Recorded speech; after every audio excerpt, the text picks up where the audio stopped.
নমস্কার বন্ধুরা, কেমন আছেন? আশা করি ভালোই আছেন। আমি আবার একটা নতুন রেসিপি নিয়ে চলে এসেছি উই মিক্সড উইথ সুনিতার চ্যানেলে। তো দেখুন আমি যে উচ্ছেগুলো কাটছি, তো এই দেখো এইভাবে আগে প্রথমে গোল গোল করে উচ্ছেগুলো কেটে নিয়েছি।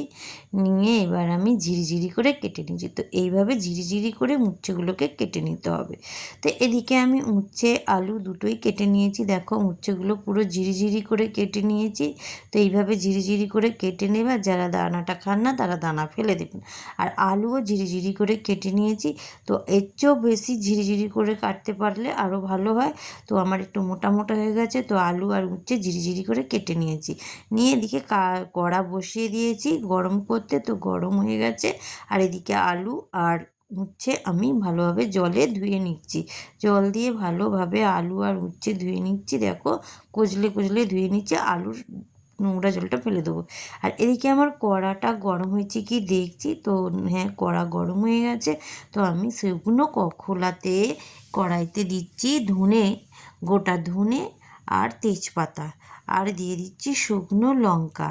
তো এবার শুকনো লঙ্কা, গোটা ধনে আর তেজপাতাটা ভালো করে ভেজে নেবো। তো ভালোভাবে ভেজে নিচ্ছি, মানে গরম করে নেবো, ভেজে নিচ্ছি।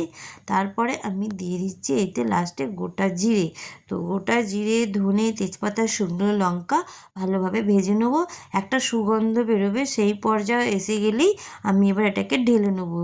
মানে একদম পুড়িয়ে ভাজবো না, আর একদম কাঁচাও থাকবে না, সেই পর্যায়ে ভেজে নেবো। একটা গন্ধও আসবে, সেই গন্ধটা বুঝতে পারলে ঢেলে নেবো। তো আমি গন্ধটা ছেড়ে গেছে, তো আমি এবার একটা পাত্র নিয়েছি, সেই পাত্রতে আমি মশলাটা ঢেলে নিলাম। নিয়ে আমি ওই মশলাটাকে ঠান্ডা হতে দিচ্ছি। এবার আমি এদিকে আবার কড়াটা বসিয়ে দিয়েছি। কড়াটা এমনি আগে থাকতে গরম ছিল, তো আরও গরম করে নিলাম। নেবার পর তাতে আমি সর্ষের তেল দিয়েছি পরিমাণ মতন। তো সর্ষের তেলটা গরম হয়ে গেছে কি হাত দিয়ে দেখলাম, তো দেখলাম আমার তেলটা গরম হয়ে গেছে। তো সেই তেলে আমি দিয়ে দিচ্ছি বন্ধুরা কালো জিরে। তো কালো জিরে ফোড়ন দিয়ে দেওয়ার পর আমি খুন্তি দিয়ে ভালোভাবে কালো জিরেটাকে নেড়ে দিলাম। দেবার পর এদিকে যে আমি উচ্ছেটা জলে ভিজিয়ে রেখেছিলাম, সেটা থেকে ভালোভাবে জল পাল্টে পাল্টে ধুয়ে নিয়ে ভালোভাবে আমি ধুয়ে সেই কালো জিরে ফোড়নের ওপর উচ্ছেটাকে দিয়ে দিলাম।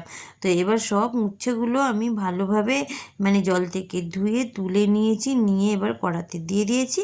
দেবার পর আমি খুন্তি দিয়ে এবার উচ্ছেটাকে নেড়ে নেড়ে ভেজে নিচ্ছি। তো নেড়ে নেড়ে ভাজার বলতে পুরো ভাজবো না, মানে 4 অংশের 3 অংশ ভাজবো আর 1 অংশ কাঁচা থাকবে। সেই পর্যায়ে হয়ে গেলে আমি এবার দিয়ে দেবো ঝিরিঝিরি করে কেটে রাখা আলুগুলো। তো ঝিরিঝিরি করে কেটে রাখা আলুগুলো আমি 3-4 বার করে জলে ধুয়ে নিয়েছি। 3-4 বার করে জলে ধুয়ে নিয়ে তারপর আমি ওই উচ্ছের ওপরে আলুগুলো দিয়ে দিয়েছি। তো আলু আর উচ্ছে একবার কড়াই ভালোভাবে খুন্তি দিয়ে নেড়ে নিলাম, নিয়ে তাতে দিয়ে দিচ্ছি হলুদ গুঁড়ো। হলুদ গুঁড়ো আমি পরিমাণ মতো দিয়ে দিলাম। দেবার পর আমি দিচ্ছি নুন। নুনটাও স্বাদ অনুযায়ী দেবেন। তো আমি স্বাদ অনুযায়ী নুন দিয়ে দিয়েছি। দিয়ে নুন আর হলুদ স্বাদ অনুযায়ী দিয়ে এবার আমি কড়াই খুন্তি দিয়ে ভালোভাবে নেড়ে দিচ্ছি। আর নুন হলুদটা ভালোভাবে আমি মিশিয়ে দিলাম উচ্ছে আলুর সাথে। এবার এদিকে যে মশলাটা আমি গরম করে রেখেছিলাম, ভেজে রেখেছিলাম, সেটা ঠান্ডা হয়ে গেছে। তাকে আমি একটা শিলনোড়ায় নিয়ে নিয়েছি। নিয়ে এবার আমি শিলনোড়ায় ওটা ভালো করে পিষে নেব।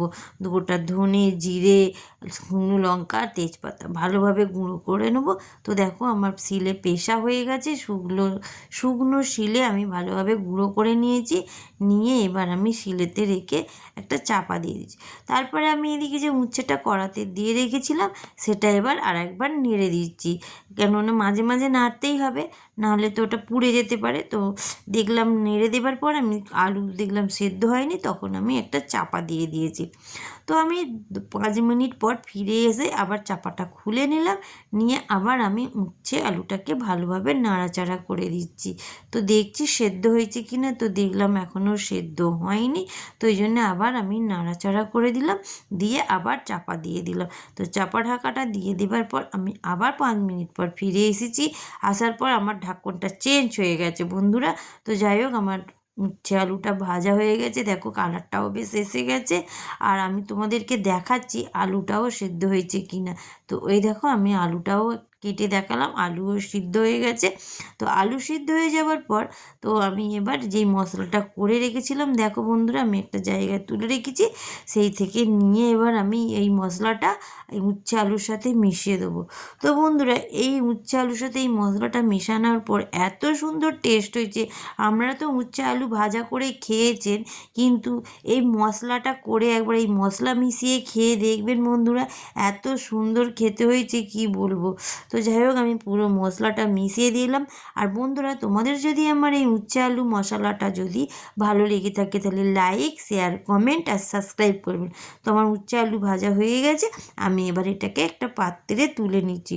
তো আস্তে আস্তে আমি এটাকে পাত্রে তুলে নিচ্ছি। আর আমার রেসিপিটা কেমন লাগলো বলবেন বন্ধুরা। Tata, bye bye.